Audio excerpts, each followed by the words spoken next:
Good morning, dear sisters and brothers. Happy Tuesday. This is the day the Lord has made. Let's rejoice and be glad about it. I'm so glad to be able to even be here. I thank God for allowing me to see another year of my born day. I thank Him for keeping me. And man, just the awesome and wonderful things that He has done in, through, and to me that has created me to be the person that I am. I thank God for that. So this morning I want to talk to you about a conversation I had with the gentleman on yesterday. I went to go get emissions test done on my car, and I was sitting there, and he was the one that was servicing my car while he was talking. But he just began, first of all, when I drove up, he was like, "Thank you, ma'am." And I was like, "Excuse me?" He said, "Thank you for smiling." He said, "I was having a bad day, but your smile just made my day better." And I said, "Well, to God be the glory." And he's like, "Yep." He said, "That's right." He said, "I am, a believer." And he said, "And you definitely, helped to lift me up." And I said, "Well, that's good." I said, "To God be the glory." So then he asked me a question. He said, "You mind if I ask you a question?" I said, "No, go ahead." And he said, "Do you think that men, say from 25 to 50, if they found a good woman and married her, do you think that they would be faithful to her and not desire any other woman?" And I told him, I said, as far as not desiring any woman, the eyes are the thing that causes us to sin. And so when a person looks upon something that's desirable, be it a person or food or anything, we are going to, just have those sinful thoughts. But we've got to not dwell on them, not meditate on them, but ask God, to help us and rebuke it. I said, so that part I don't think is, I don't think that they'll be very strong in that area.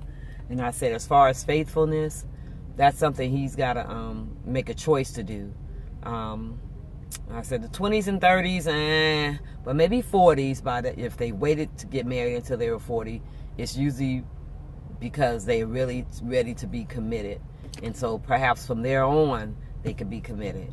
But again, it's all in the mindset. So he told me I was wrong. He said he did his research, and every man in those age groups said, they want other women and they make it happen. So anyway, that's kind of how that started off. But then he began to pour out and share the story of his marriage.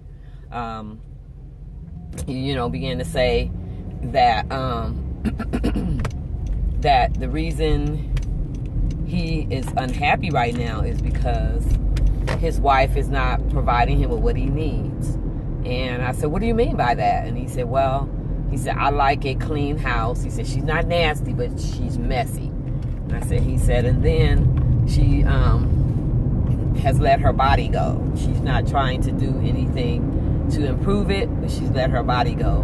And so she has, basically she has a big gut, is what he was saying. So he was saying sexually that wasn't attractive to him anymore.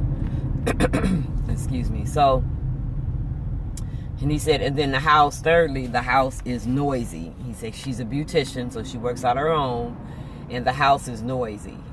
And so he likes to, after he works 11 hours a day, he would love to come home, read a paper or watch a football game and not have to deal with the noise of the clients in the house, the children running around, like they don't have good sense, and just a place of peace. So, and I said, it really sounds like you guys need to sit down and have a conversation, rather than, seeking to find another relationship. You need to sit down with her and tell her what your concerns are and share with her, and you got to communicate that to her. And I said, and there are probably some things that she would like to see you improve in as well. He's like, "Well, yeah." They've been together 9 years. They have 3 kids. Just had a 7-month-old. And the others are older. So I said, that 7-month-old is probably pulling a lot of her attention away, being a new baby. And so dad is being neglected. And so because he's being neglected and not being heard, you know, he's seeking just someone. He said, I'm not even looking for someone I can have sex with. He said, I just want someone I can talk to that'll listen to me and allow me to just relax and be at peace after a crazy day. And so I then again I reiterated. I said, you know, you got to talk to her. You've got to talk to her. You know, he said, well, if I talk to her, I'm not going to be nice. I'm going to be harsh. And I said, well, could you do it better if you wrote a letter? He said, no, my words in the letter will be harsh too. You know, I'll say, baby, you know, you're messy and your stomach is getting big, and the house is always noisy. But you know, he kind of presented it in a worse way that she probably wouldn't be able to be receptive to. So the next step would be the counseling, you know, where he could say to the counselor what he's expressing, what he wants to express, and then she can say to the counselor what she wants to express, and then the counselor can, you know, help them to communicate in a more decent and understanding and loving way. So, but I wanted to share this with you because of how important it is to have great communication in a relationship. I just want to stress that. When you're in a relationship, you're venting, you're complaining, your feelings, well, all that should be expressed with your mate. Because how can your mate know that there's issues if you don't talk to them? You know, we call our family members, we call our friends, we talk to strangers like he did me, you know, but yet that's not solving the issue. You've got to talk to each other. Communication is so important. I've been married, and when we had issues, it stayed in that house. My family, friends did not hear that. So you've got to know that you've got to come to a place where you,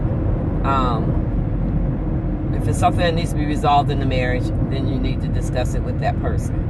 And if they're not, you know, if your mate's not willing to hear, then suggest counseling.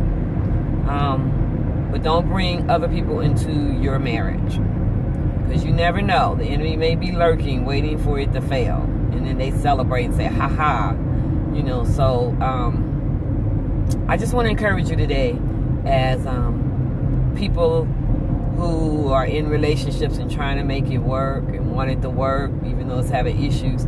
We go to the person who you're having an issue with, and that's just in life general.